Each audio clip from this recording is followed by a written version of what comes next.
Hello student, સ્વાધ્યાય 2.2 question number 3 વિધેયને સાદા સ્વરૂપમાં લખો.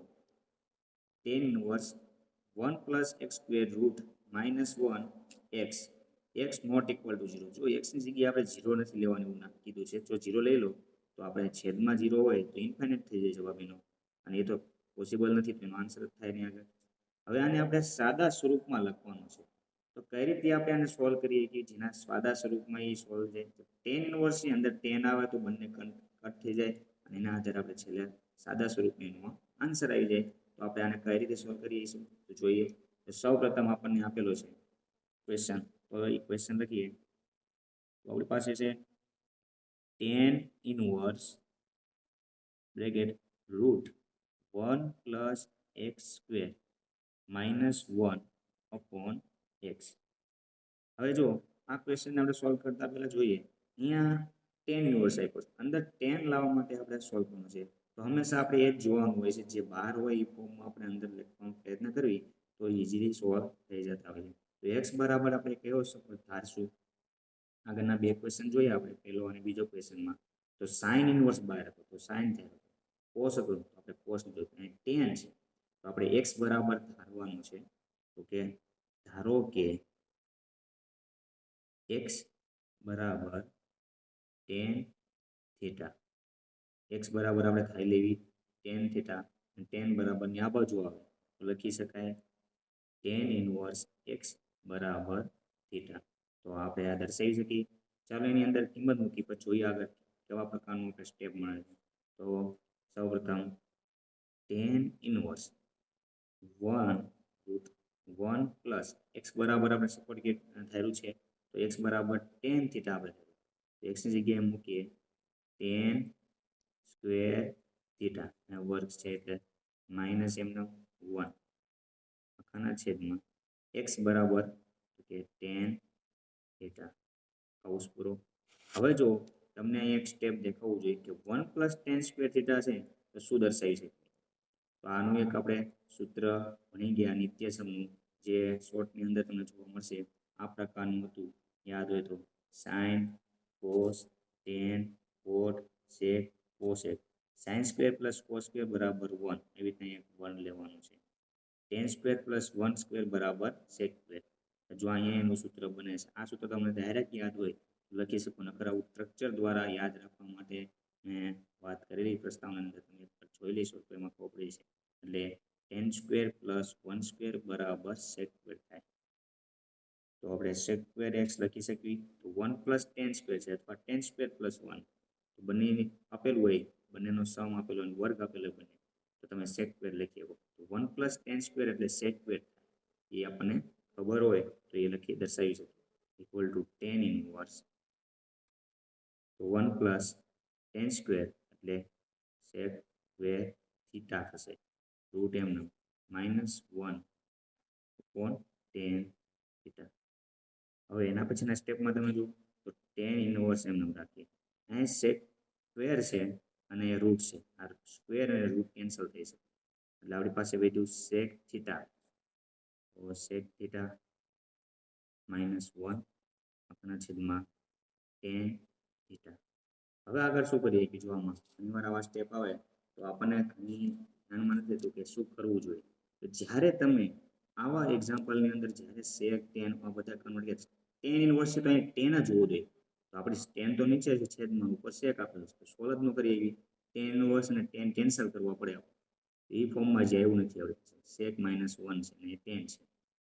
તો આવું જ્યારે આવે ત્યારે હંમેશા એક યાદ રાખવાનું, તમારે બધાને કન્વર્ટ કરવાના. હંમેશા કેવા ફોર્મમાં કન્વર્ટ કરવી ઇઝી પડે તો સાઇન અને કોસમાં કન્વર્ટ કરી નાખવાના. સાઇન કોસમાં એ કન્વર્ટ થઈ જાય એટલે આપણને ઇઝી રીતે એને સોલ્વ કરી શકીએ. તો આપણને જો tan ઇનવર્સ એમનું સેક કોનું વ્યસ્ત છે, તો સેક થીટા બરાબર આપણે કંઈ સૂત્ર છે, સેક થીટા બરાબર 1 અપોન કોસ થીટા લખી શકીએ. આ વ્યસ્ત પ્રમાણના સૂત્ર મેં શીખવાડેલા છે એમાં. અને tan કોનામાં વ્યસ્ત, તો tan કોટનું, પણ કોટ નહીં સાઇન કોસમાં લઈ જવાના. tan બરાબર સાઇન કોસ લખી શકીએ. ટેનનું આપણી પાસે સૂત્ર છે કે tan થીટા બરાબર લખી શકીએ સાઇન કોસમાં કન્વર્ટ કરવા માટે, તો સાઇન થીટાના છેદમાં કોસ થીટા લખી શકીએ. એનું સૂત્ર સાઇન કોસમાં કન્વર્ટ કરવાનું છે. તો સેક થીટાની જગ્યાએ આપણે લખીએ કે 1 અપોન કોસ થીટા. માઇનસ એક એમના આના છેદમાં કોસ છે, આના છેદમાં કાંઈ નથી તો આપણે એક લખી શકીએ આખાના છેદમાં ટેન એટલે કે સાઇન થીટાના છેદમાં કોસ થીટા. તો આ એનું વેસ્ટ પ્રમાણમાં આપણે સાઇન કોસમાં કન્વર્ટ કર્યું. હવે ચોકડી ગુણાકાર કરી નાખ્યો આપણે તો ટેન ઇનવર્સ એમના કોસ અહીંયા 1 સાથે ગુણાય માઇનસ એમના 1 અહીંયા 1 સાથે ગુણાય એટલે ચોકડી ગુણાકાર જો આ રીતે જે ખબર ન હોય ઘણાને ચોકડી ગુણાકાર કઈ રીતે કરીએ જાય તો આપણે જો એકવાર આ રીતે લખીએ 1 1 સાથે ગુણાય એટલે 1 માઇનસ કોસ 1 સાથે ગુણાય એટલે કોસ થીટા થશે અને આખાના છેદમાં કોસ ઇન્ટુ 1 થાય એટલે આખાના છેદમાં cos theta into cos theta. હવે જો અહીંયા છેદમાં આપેલો છે એનાથી છેદમાં તો એને એવી રીતના ઉલટાવી શકાય ગુણાકારની નિશાની કરીને કોસ ઉપર લખવાનો કોસ થીટા અને નીચે સાઇન થીટા. સૂત્ર તમને સમજાવું છું ઘણા ભાગાકારની મેથડમાં ખબર નથી હોતી ઘણાને તો કઈ રીતે લખી શકાય તો એક એક્ઝામ્પલ અને સોલ્વ કરવાનો પ્રયત્ન કરીએ a અપોન b હોય આખાના છેદમાં c અપોન d હોય ત્યારે તમારે આને એવી રીતના સોલ્વ કરવાનું છે a અપોન b એમના ગુણાકારની નિશાની કરવાની છે છેદ ઉપર અને અંશ પછી લખવાનું નીચે એની તો ગુણાકારની નિશાની કરશો આ ભાગાકાર છે એમાંથી ગુણાકાર કર્યો એટલે આ બંનેને ઉલટાઈ દેવાના છે ડી ઉપર લખવાનો છે અને સી ને નીચે લખવાનો પછી આ બંનેનો ગુણાકાર થશે અને નીચે આ બંનેનો ગુણાકાર તો એ ફોર્મમાં મેં સોલ્વ કર્યું છે. તો શું કર્યું પહેલા આ બંનેનો ચોકડી ગુણાકાર કર્યો એટલે 1 માઇનસ કોસ થીટા અને નીચે કોસ થીટા હતું ગુણાકારની નિશાની કરી આના બંનેને ઉલટાઈ નાખવાના કોસ અપોન સાઇન જો આ ગુણાકાર થઈ ગયો હવે ઉપર નીચે બંને આ સેમ સરખા છે તો આ બંનેને કેન્સલ કરી દઈએ. ત્યારબાદ આપણે જોઈએ તો tan inverse 1 minus cos theta એનું એક સૂત્ર છે ટેનમાં જ નથી આવ્યું જો 1 માઇનસ કોસ થીટા અને છેદમાં આપણી પાસે સાઇન થીટા છે હજી ટેનમાં આપણે કન્વર્ટ નથી થયું તો 1 માઇનસ કોસને ટેનના સ્વરૂપમાં આપણે લઈ શકીએ તેવા ફોર્મમાં અથવા એને સાઇનના સ્વરૂપમાં લખીએ એવી એવા ફોર્મમાં લખીએ એવી તો પહેલાં તો આપણે જોઈએ 1 માઇનસ કોસ થીટા એમને રહેવા દેવી અપોન સાઇન થીટા. ઓકે તો આ બંનેના સૂત્ર છે 1 માઇનસ કોસ થીટા અને સાઇન થીટા તો 1 માઇનસ કોસ થીટાને સાઇનમાં કન્વર્ટ કરવો હોય તો લખીએ કે કોસમાં કન્વર્ટ એના માટેનું સૂત્ર આપણી પાસે છે 1 માઇનસ કોસ 2 થીટા હોય તો એના માટેનું આપણી પાસે સૂત્ર 2 સાઇન સ્ક્વેર થીટા આ આપણી પાસે સૂત્ર છે પ્રસ્તાવનાની અંદર આ બનાવવામાં આવેલું છે. તો અહીંયા 1 માઇનસ કોસ થીટા છે અહીંયા 2 થીટા હતું તો અહીંયા થીટા આવેલું તો અહીંયા થીટા છે તો એનો હાફ કેટલો થાય છે હાફ લખવાનું છે તો ટેન ઇનવર્સ 1 માઇનસ કોસ છે તો એનું સૂત્ર આપણે લખીએ કે 2 સાઇન સ્ક્વેર થીટાનો અડધો એટલે થીટા બાય 2 લખી શકાય હાફ. એટલે એટલું ધ્યાન રાખવાનું છે તમારે અહીંયા જે ખૂણો હોય એના કરતાં અહીંયા જે ખૂણો આવે એ હાફ આવે અહીંયા 4 થીટા હોય તો અહીંયા લખશું આપણે 2 થીટા અહીંયા બંને જગ્યાએ 2 તો ફરજિયાત આવશે. ઓકે સાઇન થીટાનું સૂત્ર છે પણ એ હાફમાં લખવાનું છે કયું સૂત્ર આપણી પાસે તો કે સાઇન 2 થીટા બરાબર 2 sine theta into cos theta.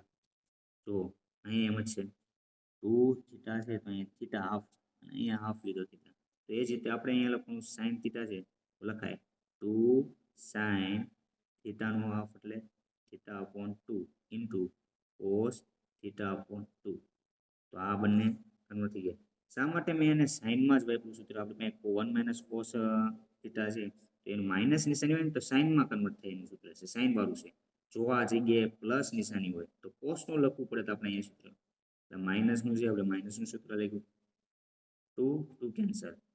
હવે સાઇન સ્ક્વેર થીટા બાય 2 બે વખત છે અને નીચે જો એક વખત છે સાઇન થીટા બાય 2 એટલે એક વખત આ કેન્સલ એક વખત આ કેન્સલ બરાબર tan inverse sine theta by 2 બે વખત છે એક વખત કેન્સલ તો આપણે એક વખત લીધું સાઇન થીટા અપોન 2 એના છેદમાં કોસ થીટા બાય 2 હવે સાઇનના છેદમાં કોસ હોય તો આપણે શું લખીએ એવી 10 લખી શકીએ તો સાઇન અપોન કોસ કે 10 થીટા અપોન 2 એના પછીના સ્ટેપમાં આપણને ખબર છે સાઇન 10 બંને કેન્સલ થઈ જાય તો 10 ઇનવર્સ 10 કેન્સલ વિચારે તો આપણી પાસે શું વધ્યું theta upon 2 equal to theta એટલે આપણી પાસે થીટા બરાબર શું આપેલું છે થીટા, તો થીટા બરાબર આપણે ધાર્યું હતું જે આપણે આગળના સ્ટેપમાં થીટા બરાબર લખીએ છીએ તો લખીએ છીએ theta equal to tan inverse x, તો થીટાની જગ્યાએ આપણે મૂકી દેવી tan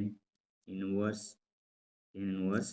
x upon 2, તો આપણો final answer 1/2 tan inverse x આપણે દર્શાવી શકીએ. થેન્ક યુ વિદ્યાર્થી મિત્રો.